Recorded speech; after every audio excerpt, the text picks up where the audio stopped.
just finished a show, so yeah, I think at this precise moment I'm still a little bit in Sunny mode. Yeah. I don't know if you know Rick Ellis, who wrote it. He has this fabulous knack for. He also wrote Jersey Boys, so he has this fabulous knack for squeezing someone's life story into like little snapshots, and he does that with this. Obviously, as you said, it's mostly based on it's about Cher, but Sunny was such an important part of her life. The scenes that I do have they get quite intense quite quickly because they're only short. Like I said, everything has to be squeezed into a short scene, so it's quite a roller coaster in a 2-hour show. You know, you go from, I mean, there's one scene where it is literally on camera, happy Sunny, and then snap into maybe not so nice Sunny. You know, his controlling behavior and a little bit of their inflamed relationship, shall we say. He was just very ambitious, and I don't think he ever really, I think there was a lot of bitterness I read his book, and even though he was speaking very highly of her in the book, you could sense the bitterness that he felt about the fact that she went on to have this hugely successful career without him. And I think he felt very much responsible for giving her that launch pad, which he did, to be honest. To be fair, he did see in her what she didn't see in herself, and he gave her the confidence. I mean, at the very beginning, she could only sing, and even in a recording studio with him in the recording studio with her, to calm her nerves. So he is largely. But look at me defending him again immediately. I was born in the wagon of a traveling show. My mama used to dance for the money they'd throw. Papa would do whatever he could. Preach a little gospel, sell a couple bottles of Dr. Good.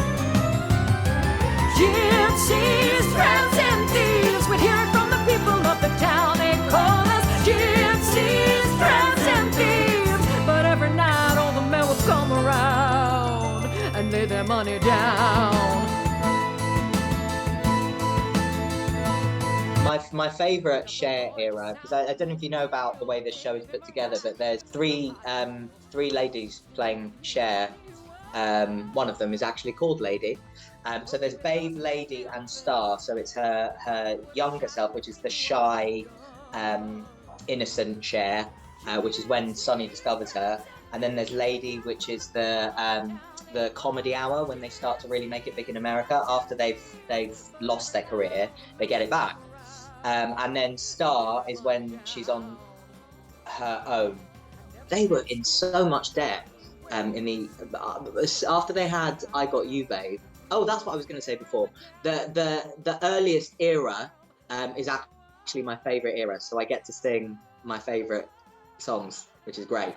But yeah, they lost everything. After they made it big, they were in huge debt. They owed the government $278,000 taxes, and they just knuckled down and went to Vegas, and it didn't do very well at the beginning, and then they just found their little rhythm and their little niche, and suddenly they were huge and they got picked up, and yeah, the rest is history.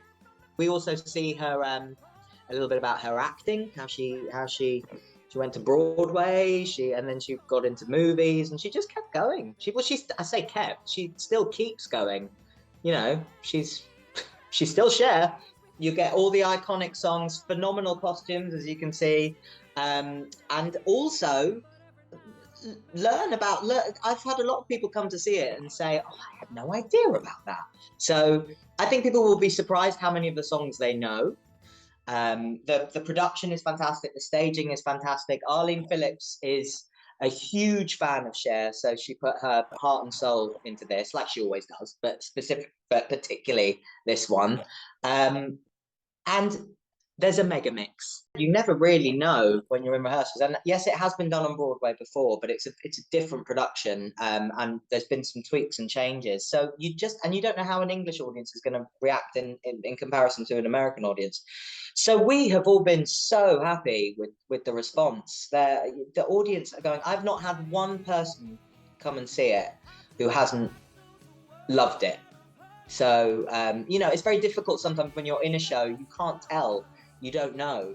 And in fact, our dance captain sat out front for the first time in 11 weeks the other day.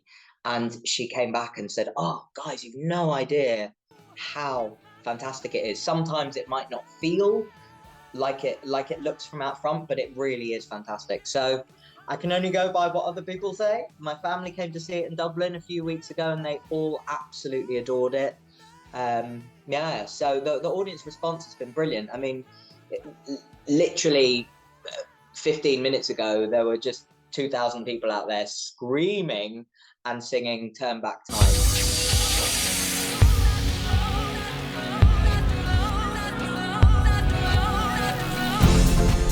And I know the audiences in Cardiff are phenomenal. I've done quite a few shows in the New Theatre, and I absolutely love the Welsh audiences, so I'm very excited about that. Does he love me? I want to know. How can I tell?